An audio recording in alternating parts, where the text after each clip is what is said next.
Hello, this is Dr. Joe Trout from the physics program at Stockton University. And this lecture is on Chapter 7, Time Series Regression Models. This is Chapter 7, Part 1.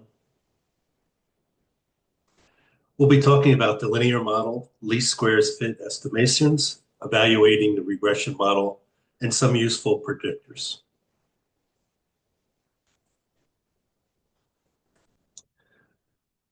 So first, let's talk about regression models. And the basic concept is that we want to forecast time series of an interest y, assuming that it has some linear relationship with some other time series, x.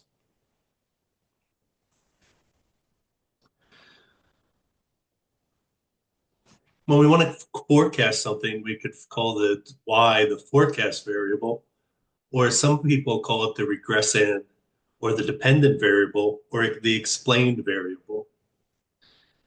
And the variables we use to make the predictions, we'll call the predictor variable, or x, or regressors, or independent variables, or explanatory variables. All of these terms are used to explain the predictor and the forecast variables. So probably the simplest model that we have is the linear model. And it's the simple linear regression. And probably back in high school, you learned about the equation of a line is equal, y is equal to mx plus b. And m was the slope, which was how y changed with respect to x. And b was the y-intercept, which was the value for y when x was equal to 0. We're going to add in an epsilon, and what we're going to do is create a model where we figure out what the slope and the y-intercept is, and then we'll predict our variable and and predict what the line will look like. And this epsilon is the distance from the actual value to the line. So in this case, we have y of t is equal to beta naught plus beta 1 times x of t plus epsilon t. So y of t is the forecast variable. X of t is the predictor variable. B naught would be our y-intercept, which is the value for y when x of t is equal to 0. And B1 is the slope, and epsilon naught is the distance from the best fit straight line. So just to remind you, if you haven't done this in a while, if we look for the slope, we look for the change in y over the change in x. And if it's a straight line, we could pick any 2 points. So I'm going to pick this point here and this point here. And we'll look for the second value of y, which is 2, minus the first value of y, which is negative 6, and we come up with 8. So in the numerator, there's an 8. And then our change in x, our second value is 1, minus our first value, which is negative 1, which comes out to be equal to 2. So we get 8 divided by 2 is 4. And the y-intercept, I'm going to read off the graph, and it looks like it's negative 2. So the equation for this blue line is 4x minus 2. So for example, if we plugged in x equals 0.5, then we get 0.5 times 4 is 2, minus 2 is 0. And if we plug in x equals negative 1, we get 4 times negative 1 is negative 4, minus 2 is negative 6.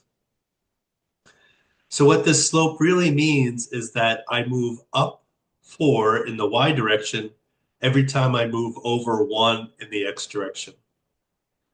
So for example, if I start at negative 1, I'll move over to 0 in the x direction, and then I'll go up 4, which will bring me to negative 2.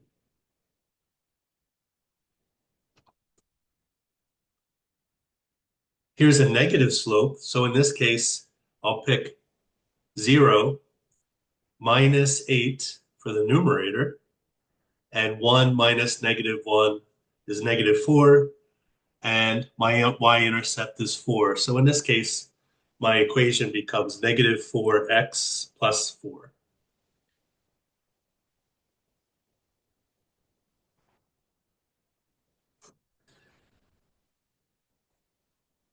And one more, if I take this line, we'll go with 6.5 minus 5, which is 1.5, and then zero point 0.5 minus -1 is 1.5, I get 1.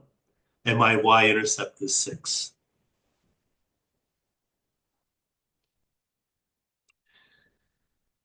If I have my real data points, they probably don't all lie on the straight line. So the object is to try to draw the best straight line in between the points. And what we're trying to do is minimize the distance from, say, this point to the line, and this point to the line, and this point to the line. So we try to minimize that epsilon, that distance, that difference. And what we're going to do is draw the best straight line. You might notice that the best straight line here, actually, none of the points lie on there. Okay, so I'm going to take the best straight line, and then I'll take 2 points on that straight line to figure out what the slope is. So in this case, it's 7.5, which is my y value, minus 5 comes out to be 2.5. And my final x value is 1, and -1 comes out to be 2. So my slope becomes 1.25. And I'm going to kind of rough guess make an estimate of the y-intercept. It looks like it's about 6.25, right? It's between 6 and 6.5. And I come up with my line is 1.25x plus 6.25. And then I'll let the computer do it. When the computer does it, it finds out that the slope is 1.22 and the y-intercept is 6.27. This r squared value tells you how well the points or how well the line fits the points. If all the points lied on the line, then r squared would be equal to 1. And if r2, so the closer you are to 1, the better your line fits the data. In this case, it's about 0.66 or 0.67, right? So not all the points lie on the line. And this r squared value will tell you something about how much they vary in their distance from the line.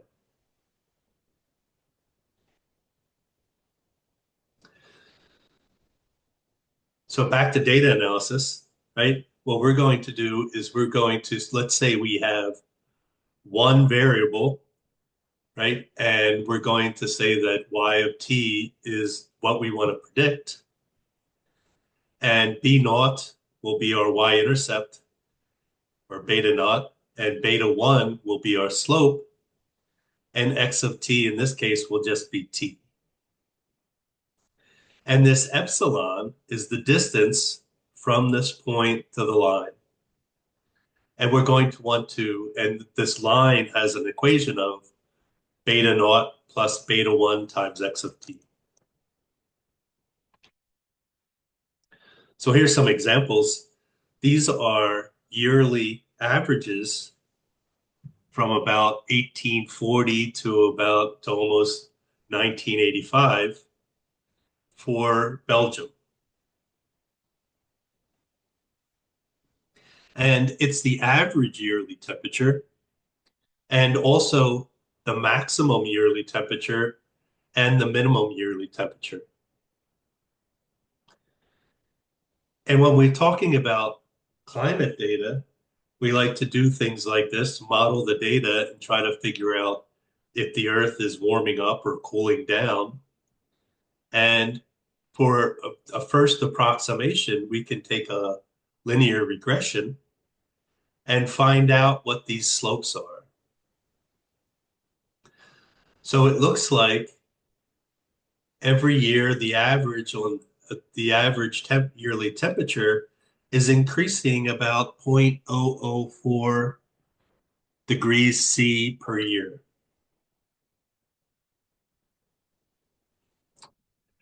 The maximum temperature, the hottest temperature in the summer, is seems like it's decreasing. It's actually negative 0.0011. So each year it's getting a little bit cooler in the summer. And the winters seem to be warming up. And one thing to notice is the R squared values. If we look at the R squared value for the different values, we see that the largest one is for the average temperature. And what you'll notice is that all the points are pretty close to this green line. The summer and the winter temperatures, the maximum and the winter and the minimum temperatures seem to have a R squared value that's much smaller. And they talk about how well or how the variance in these points off of the slide.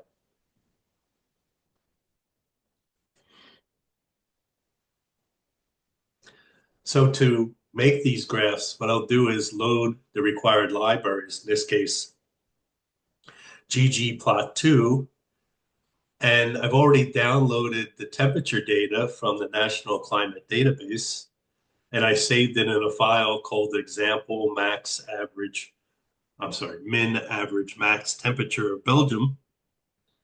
And we're going to go ahead and fit a line, and we're going to do three fits. One of them is the minimum temperature versus the year, and the average temperature versus the year, and the maximum temperature versus the year. And the data we're going to get from this data series that I read in from the file. Then we're going to create a table which will show the slope and the intercept and the R squared value for each of these variables, the minimum temperature, the average temperature, and the maximum temperature. Then we'll print it in a table. So we'll print the fit summary. And then we'll define a helper that will generate the equations that we need. And then we can go ahead and the rest of the commands are there for plotting, right? So we'll go ahead and set and plot the points and plot our fitted line as a dashed line. So we'll get something that looks like this. And of course, we labeled each one.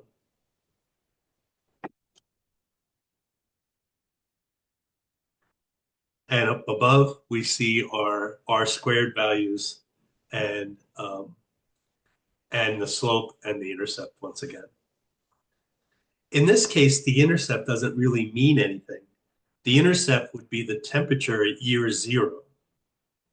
So 2,000 years ago, that would be the temperature.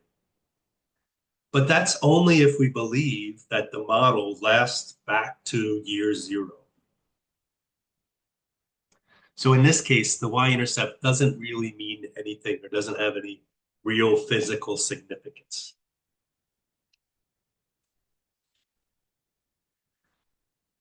Now let's look at like a business case. So we got some data from a personal income and of personal consumption expenditures. And this came from a website called Fred. And you can download data from there in a text format or a comment separated variable file. So here's what the raw data looks like in billions of dollars.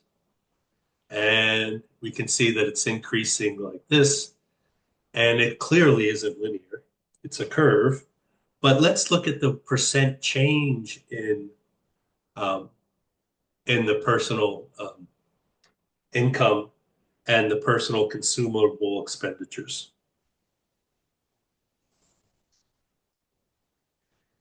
And we can take an idea and get an idea of what the PCE versus date is and the PI versus date. And also, it'd be good to look for the percent PCE versus the percent PI.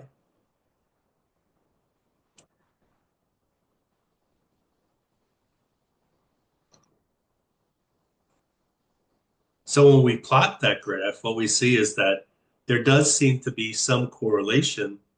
So maybe if we want to predict the PCE, we can use PI as the predictor.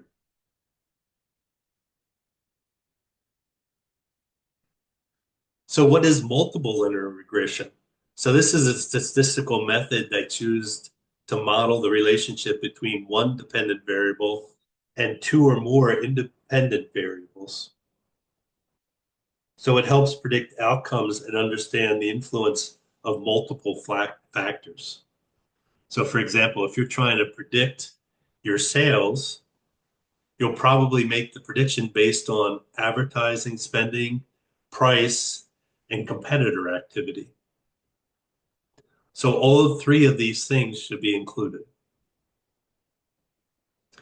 And once again, we'll try to find a linear relationship between our actual variable or the variable we wish to predict and these three variables.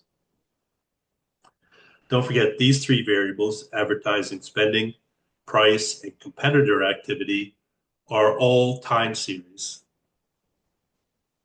So we're using three time series to predict a fourth time series. There's some key assumptions and requirements. First is linearity.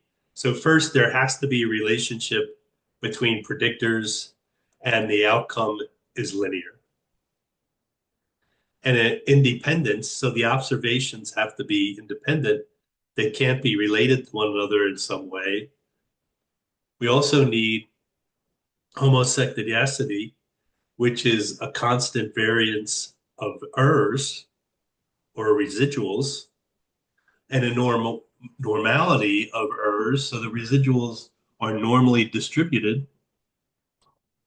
And there can't be any multi-collinearity, so predictors are not highly correlated with one another.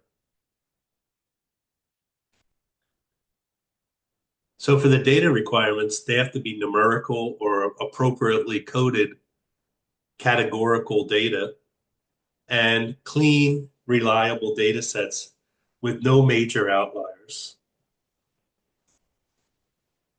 So the strengths of this multiple linear regression is that, well, first, it handles multiple predictors and it provides quantitative insights in the variable importance. So you can look and see which of these variables actually contribute more or less to what you're trying to predict. And it can be used both for prediction and explanation. It does have some limitations. It's sensitive to outliers and if we violate the assumptions that we made. It can also overfit if too many variables are included. So we might get a perfect match to the historical data, but it doesn't do very well at predicting. And it requires careful interpretation of the coefficients. So always validate the model with holdout data or test data or cross-validation.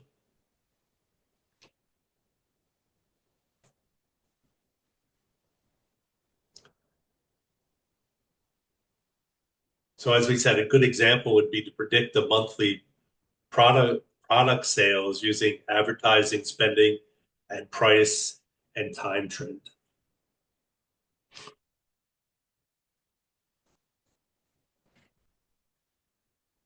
So here's a copy of predicted sales uh, along with the actual data. So the actual data is in yellow and the predicted data is in the dotted red line.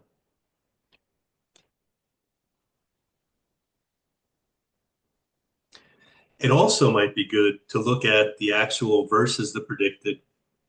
And the first plot that we just showed you shows the actual versus the predicted sales, and or the plot that's coming up.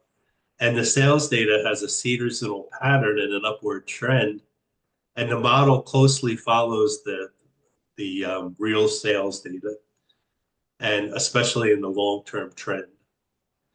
And the advertising and prices have a clear explanatory power. Here's the residuals that are shown over time. And when we look at the residual analysis, it's the second plot that shows the residuals over time. And this is the actual residual is the actual minus the predicted. And the residuals fluctuate around zero, indicating that it's a pretty reasonable, unbiased fit if that happens. And there's no major unexplained patterns, and the assumptions of linear regression are mostly satisfied. And it suggests that the model is capturing the key drivers effectively.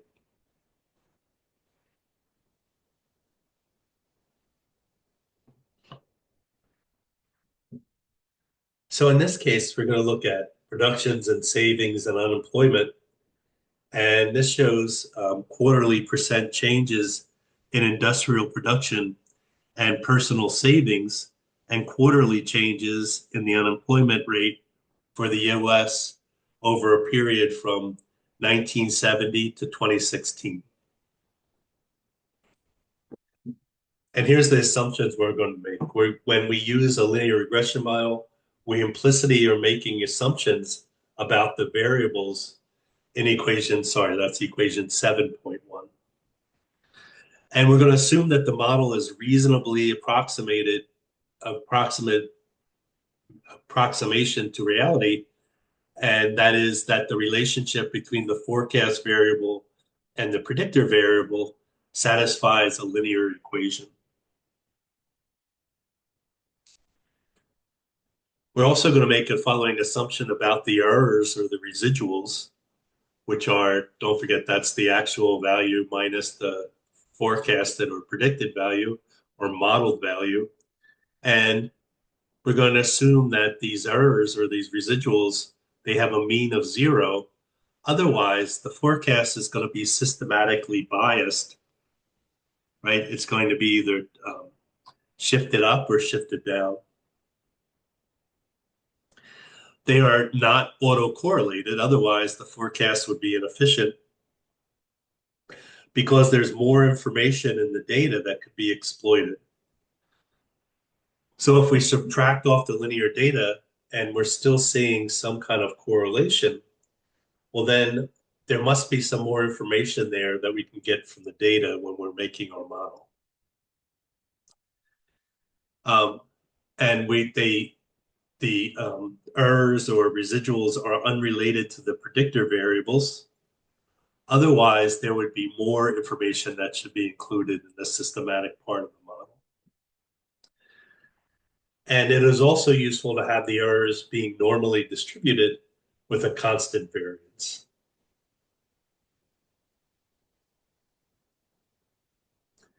Another important assumption in the linear regression model is that each predictor is not a random variable. So we're going to go ahead and download some of this data. And we're going to look at how consumption is affected by income and production and savings and unemployment. And we can have R create these plots for us. And what they're going to do is plot, say, consumption versus income, and consumption versus production, and consumption versus savings, and so forth and so on. So in this case, we'll go ahead and plot these. And what you'll see is that, for example, there's strong correlations to these variables that we're talking about, right? And what we can see is that if we look at the correlation, we see that there's a strong positive correlation between income and consumption, and also another positive one between production and consumption. There's a negative one for savings and also a negative one for unemployment.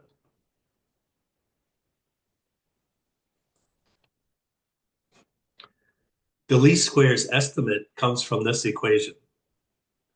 So where we get the slope from is we take n, which is the number of data points, times the sum of our predictor times our predicted. So x of I times y of I. And we subtract off the sum of our predictor variable times the sum of our predicted variable. Then we'll divide that by n times the sum of our predicted variable, or x squared, minus the sum of x squared. To find our y-intercept, what we'll do is take the sum of the y values minus the slope, which we've just found, times the sum of the x values divided by the number of points.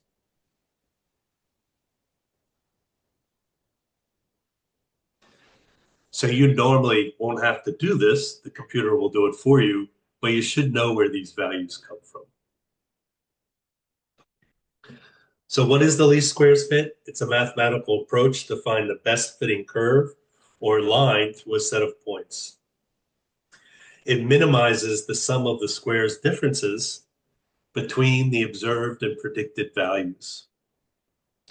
So we're going to draw a line and look at the difference between where the actual points are and where the line is, and we're going to minimize that difference. And the least squares fit is widely used in regression analysis, especially linear regression.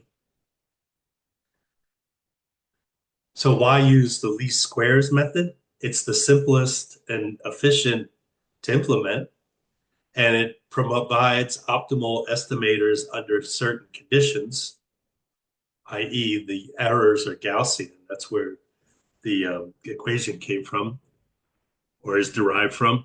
And the foundation for the many machine learning, and it's a foundation for many machine learning and statistical modeling techniques.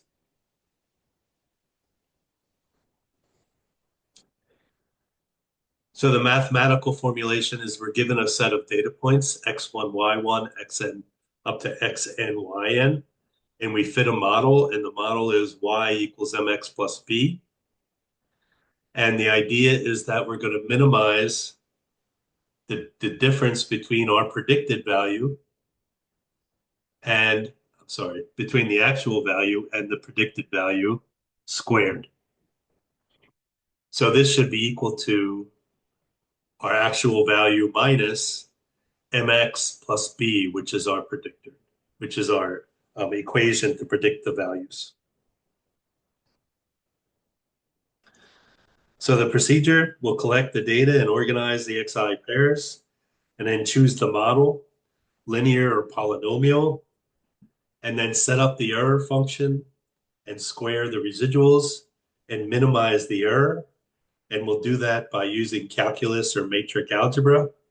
And we'll evaluate the fit using matrix like R squared or root mean square error.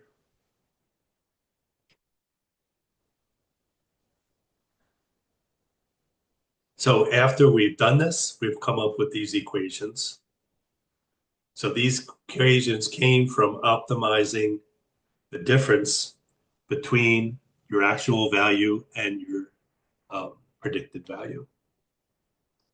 There's extensions and variants to this. So for example, there's polynomial regression that fits curves to the relationship. There's a ridge-lasso regression that adds penalty terms. And we'll talk about some of these. There's the nonlinear least squares fit, which fits models that aren't linear in parameter, and the multivariate regression, which has multiple independent variables. So the least squares fitting is the cornerstone of regressive modeling, and it's easy to compute and interpret and extend, and it's used in data analysis or data science for trend analysis, prediction, and anomaly detection. So in general, we have the linear regression is y of t plus a y-intercept plus beta 1 times some variable, and beta 2 times some other variable, beta 3 times some other variable, up to k variables. And epsilon is equal to y of t minus our predicted value. So the least squares estimation can be used to find the coefficients. And once again, what we're trying to minimize is epsilon squared, which is y of t, our actual value, minus beta naught, minus beta 1, x1, minus beta 2, x2, minus beta 3, x3, up to to beta k. And then we'll square that. And we're going to try to minimize that.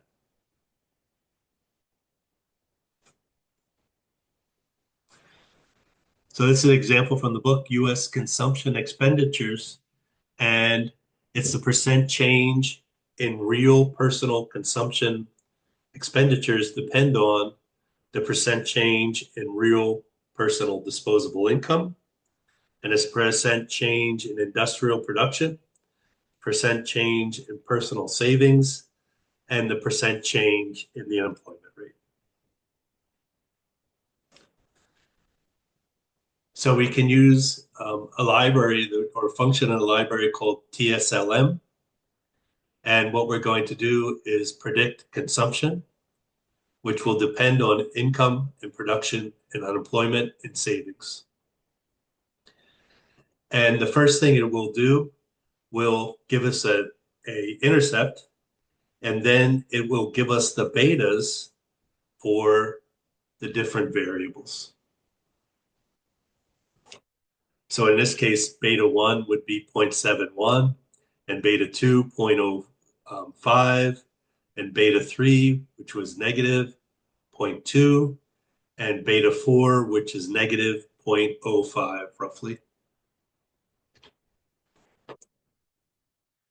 And this will become our model. So once we have our model, we can go ahead and plot it.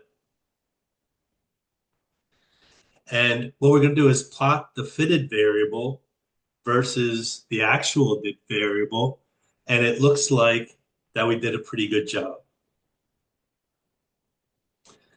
So in this case, our fitted variables seem to match up with our predicted variables. So how do we find exactly how well it does fit, or what the goodness of the fit is?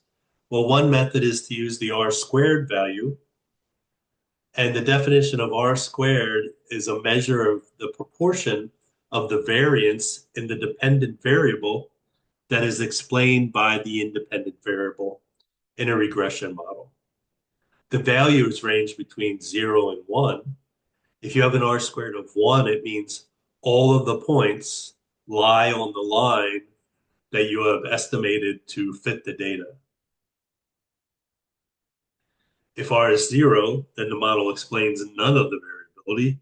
And if it's 1, it explains all of the variability.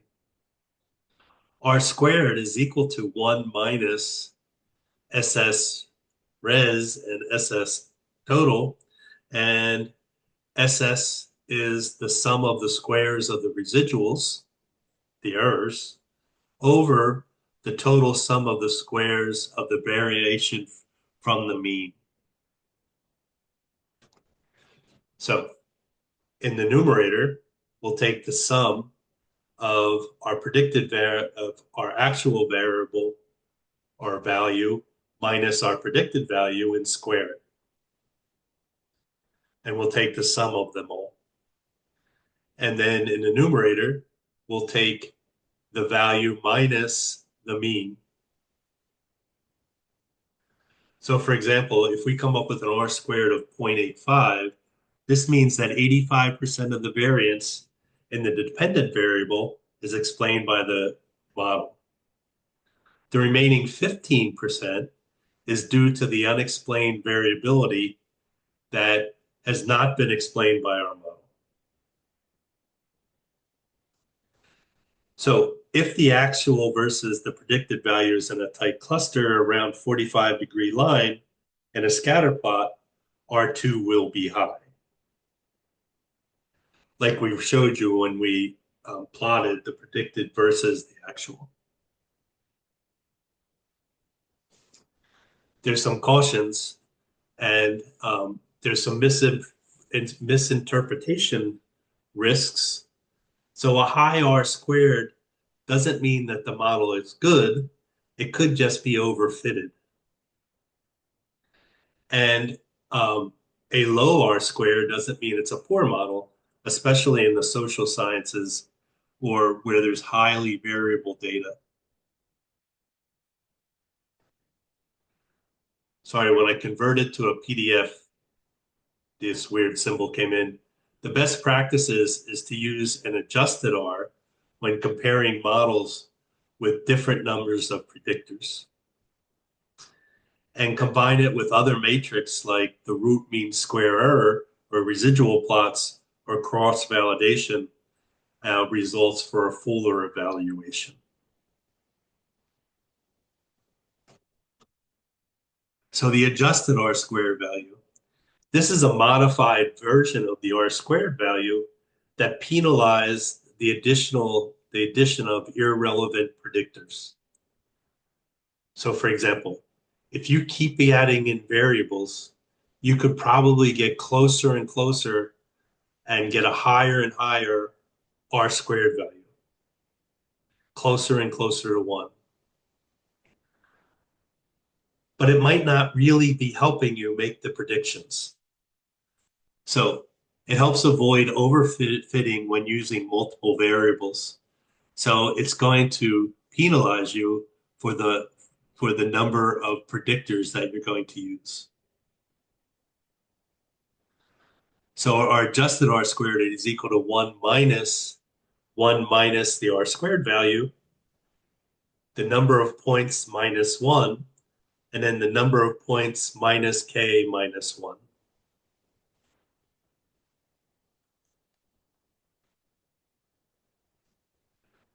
So why use it? Well, R squared always increases when you add more variables, even if they're not really helping you. And the adjusted R squared only increases if the new variable improves the model and would be more expected by chance, then be more than expected by chance. And the key use case is comparing multiple regression models with different numbers of predictors. So you could try various models and use different numbers of predictors and find out which one comes out to be the best. There's also the standard error of regression. And what this is a measure of the average distance that the observed values fall from the regression line. It's also known as the standard error of the estimate. This represents the typical prediction error of the model and is the same units as the dependent model. So in this case, we have sigma sub e is equal to the square root of 1 over, and t is the number of samples we have, minus k, which is the number of variables we're using, minus 1, and we're going to go from t equals 1 to t and take the residual squared. So the actual minus the predicted squared. How to interpret it, the lower the SCR, model predictions are closer to their actual value, and the higher the SAR, model has greater error or poor fit.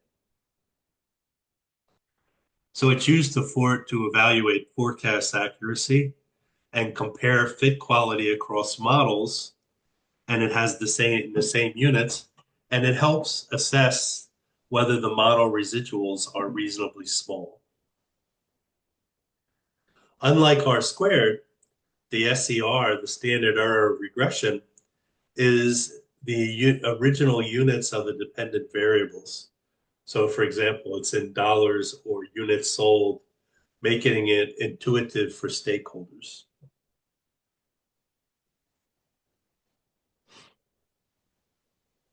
And don't forget, R squared and the adjusted R squared are unitless. So here's a distribution of residuals with standard error bands. And this helps explain the standard error of regression using a histogram for the residuals. And the red dashed line shows plus or minus 1 SER from the mean of the residuals, which is near zero. Most of the residuals fall within this range, suggesting that the model's prediction errors are relatively small and centered. And this plot helps visualize and assess how tightly the model fits the data.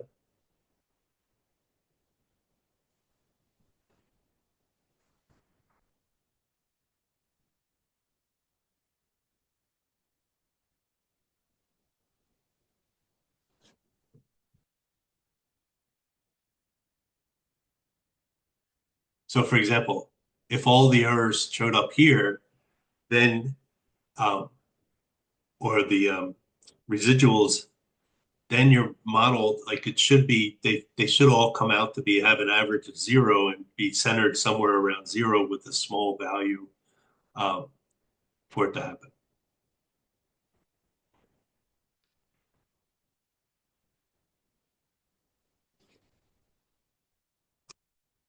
So when we're evaluating these regression models, we take training errors or residuals, and they should have these properties. So if we take the residuals of the errors, we're going to take our predicted value, our actual value, minus our predicted value, and these should all sum up to be equal to zero. And so their mean should be zero. And also, if we the average residuals should be zero, and the correlation between the residuals and the observed observations for the predictors should also be zero. And you can plot to check these. So an ACF, an autocorrelation function plot, is a tool that can be used for this method. And it's a tool that can be used in time series analysis to measure and visualize the correlation between observations at different lags. So the correlation, it shows the correlation between time series and its lagged version, right, or the past values. And it helps detect patterns such as seasonality, trends, and repeated cycles. So the key features of the ACF plot are the x-axis is lags, how many time periods back, and the y-axis is the autocorrelation coefficient that ranges between -1 and 1. Bars show the strength and direction of the correlation at each lag, and the blue confidence bounds of often up to at 95% help assess if the correlation is statistically significant. So why would you use this? You're going to check for serial correlation in residuals, especially after you complete the regression, and to inform the choice of ARIMA models, which we haven't covered yet, but we're getting to really soon, and to diagnose those forecast errors or model misspecifications. Another regression test or a test for the regression model is the Durbin-Watson test. And this detects first order correlation in the residuals of regression models. So it applies many time series data, mainly to time series data, where the errors might be correlated over time. So if it comes out with a value D, and if D is approximately 2, there's no correlation. If it's greater than 2, there's a positive correlation. And if it's less than 2, there's a positive correlation. If it's more than 2, there's a negative correlation. So in this case, we're going to take um, the residuals at time t and subtract off the residual from t minus 1 and square it and sum them all up and then divide it by the sum of e um, of the error or residual squared.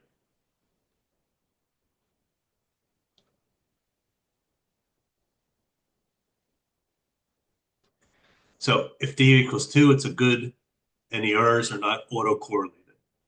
If it's like 1.5, then it's concerning and it's most likely a positive correlation. And if it's 2.5, it's concerning and it's most likely a negative correlation. So best practices, use it for time ordered data only, and it's not suitable when the lag dependent variables are in the model. And um, also always complement it with residual plots and ACF plots for deeper insight. It's also the Bresch-Godfrey test. And this is a statistical test for serial correlation, especially in higher order autocorrelated and in the residuals of regression models.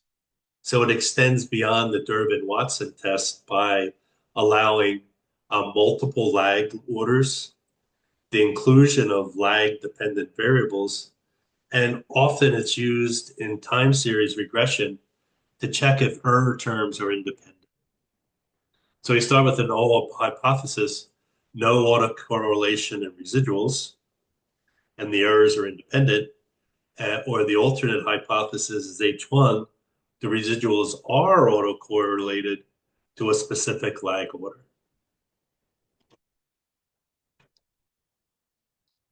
So the procedure is to estimate the original regression model and obtain residuals, and then regress the residuals on all original regressors and the lag values of the residuals, and calculate the LM test or use the F test. So if the p-value is less than 0.05, reject HO, the residuals are autocorrelated. And if the p-value is greater than 0.05, it failed to reject HO, so there's no evidence of autocorrelation. Once again, the R, or you can write programs in Python that will calculate these for you. So if there is a command called check residuals, and what it will do will plot the residuals. It'll also um, perform the ACF test and tell you if the lags are correlated or what the lags look like, and show you the 95% region. And it'll also give you a histogram of the residuals and note that, well, first, we've just plotted the residuals. Um, it doesn't look like they're correlated in any way.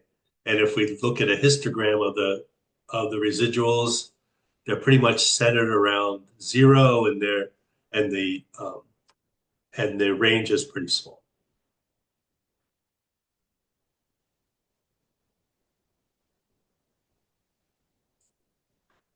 So with the with the Bruch-Godfrey test, it's used in time series regression to detect serial correlation. And in the residuals of a model, particularly when you suspect higher order lags, an LM is the Lagrange multiplier statistic is computed from auxiliary regression, and it includes lagged residuals as regressors, and it approximately follows the chi-square distribution under the null hypothesis. And the larger the value suggests more evidence against the null hypothesis. So more evidence of serial correlation. If we look at DF, this defines degrees of freedom. So it's the number, this is the number of lagged residuals, including the auxiliary regression. So if you're testing for autocorrelation up to a lag of P, then the degrees of freedom, dF, will equal P. And the interpretation is used to determine the chi-square distribution for the test statistics. The p-value, right? It's the probability of observing a test statistics as extreme as one computed and assuming the null hypothesis is true. So as we said, if it's greater than 0.05, then we fail to reject the null hypothesis. And if it's less than 0.05, we reject the null hypothesis. So in a summary, the metric LM statistic, a desired outcome is small, and it suggests that residuals are not autocorrelated. DF is chosen based on how many lags you're testing. No good or bad, it's just user input. And the p-value high, typically greater than 0.05, means you fail to reject the null hypothesis, so no autocorrelation. So we can go ahead and run that test, and it will tell you what the visuals, what and R will tell you what LM is and DF and the p-value. So for example, here we have a slope intercept squared and R squared for this linear regression we did with these points. And what we see is that the slope is about 2, and that seems like about right. We have 200 minus 0 is 200, and 100 minus 0 is 100. So we end up with a slope of about 2 and a small y-intercept. And the points are pretty well, uh, pretty close to our linear fit, so that the R squared value is pretty high. So if we look at the data residuals, the LM test is 6 and DF is 7, and our p value is 0.53. So it looks like it's that it's good. If we look at the residuals, it doesn't look like they're correlated. It looks like there's a lag. Probably the strongest negative correlation is there, and the residuals all are centered around 0. So if we load the libraries in the library ggplot2 and grid extra, right, and we're going to load a linear temp example, and we'll perform a linear regression, temperature versus time. And in the model, we're going to use LM, and we're going to predict what the temperature will be at some time, and we'll find the slope and the intercept and the R squared value, which all came from the model. And then we'll add the predicted values to the data, and then go ahead and plot with the scatter plot the regression line and show a table with the R squared. And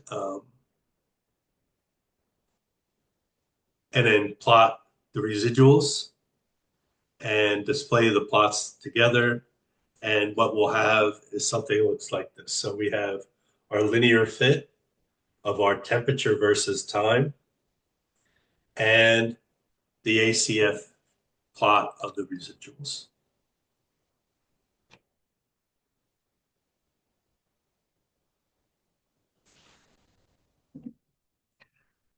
So here we can load the necessary libraries, and we're also going to put in a library called Patchwork. And in this case, we're going to take our linear temp data and load it again. We'll have the linear model. We'll go ahead and look at the summary of the model and get the slope and the y-intercept and the r-squared value, which all came when we um, um, computed the model, right? And then we'll print the summaries and plot the data and then comply and then put these side by side. So in this case, we're plotting. So for the book example, we have the residuals versus the income and the residuals versus product production and the residuals versus savings and the residuals versus unemployment. And there doesn't seem to be any strong correlation of these.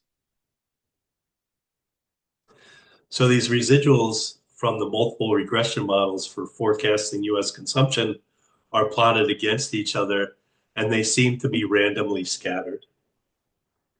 And we can get that by looking at this set of code where we have the DFs, we have the residuals, and we'll go ahead and plot them. So for our residuals versus our fitted data, for our temperature data, what we see is that if we look at the residuals, um, right, there doesn't seem to be any pattern. It seems like they're pretty random.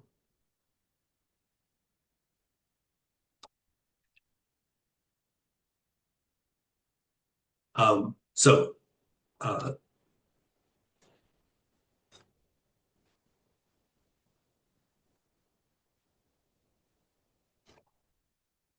we also have to worry about spurious regression. So this is a trend lines that appear to be related and are shown in this example where air passengers in Australia are regressed against the rice crop production in Guinea and Guyana. And what we see is that it looks like they're correlated, but of course they aren't,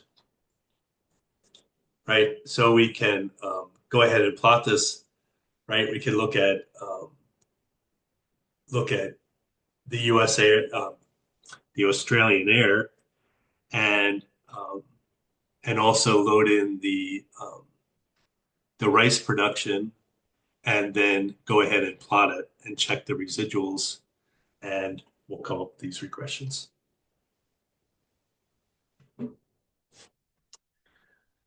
We also have QQ plot, which are quintile to quintile plot as it's a graphical tool that's used to compare the distribution of data sets, um, often residuals and regressions, to a theoretical distribution, commonly the normal distribution.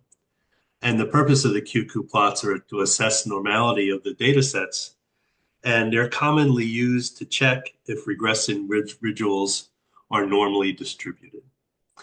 And a key assumption is that many of the linear regression models. So, well, how do we interpret it?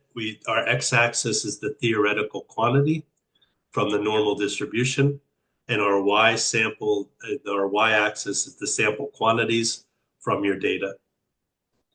And the points lie on a straight line, 45 degrees, then the data follows a normal distribution. If we get curve patterns, these are the deviations from normality. If we get an S-shaped curve, then they're heavy tails, more extreme values than normal. And if we get a convex, and we also could see a convex or concave curve, and we get the skewness in the data. So it's uses in a regression after fitting a linear model, plot the residuals in a QQ plot, If the residuals deviate strongly from the model, from the line, then your model might violate the normality assumption, possibly affecting um, possibly affecting it. So here's two QQ plots. Here's a normally distributed residuals, and here's a skewed um, exponential um, residuals. So the left plot are the normal residuals, and the points fall close to the diagonal line, indicating the residuals are approximately normally distributed. And the right plot shows the skewed residuals, and the points deviate significantly, especially in the tails, showing a clear departure from normality. So in summary, the introduction to regression evaluation, the goal is to assess how well the model predicts continuous outcomes. And the key concepts is a good fit versus overfitting and underfitting, and the balance between accuracy and interpretability, interpretability, and the common tools of residual analysis and numerical performance matrix. So we had performance matrix. These are the mean absolute errors. So the average of the absolute difference between the predicted values and the actual values. It's really easy to interpret. It's either good or bad. The mean squared errors that penalize large errors more heavily, and it because it squares them. The root mean square, which is the square of the mean squared errors, has the same units as the outputs. That's a good thing. R squared, the coefficient of determination, is proportional, the proportion of variance explained by the model where one is perfect. For the visual evaluation tools, we looked at residual plots. So check for patterns. Randomness is good. And predict the actual plot, predicted versus actual, should lie along a 45-degree line. The QQ plot, where test normality of the residuals, and the leverage and influence plots identify outliers or influential points.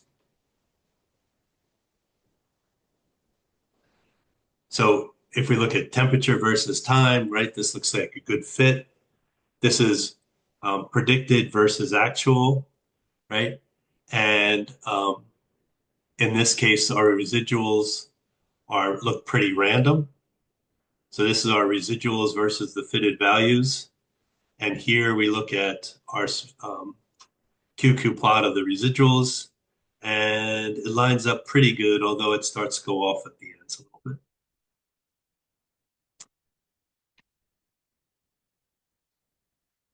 So we can look at a book example, right? This is looking at the amount of beer that was manufactured, right? So it's Australian quarterly beer production. And if we look at the fitted values versus the actual values, and these are going by quarters, and it looks like it fits pretty well.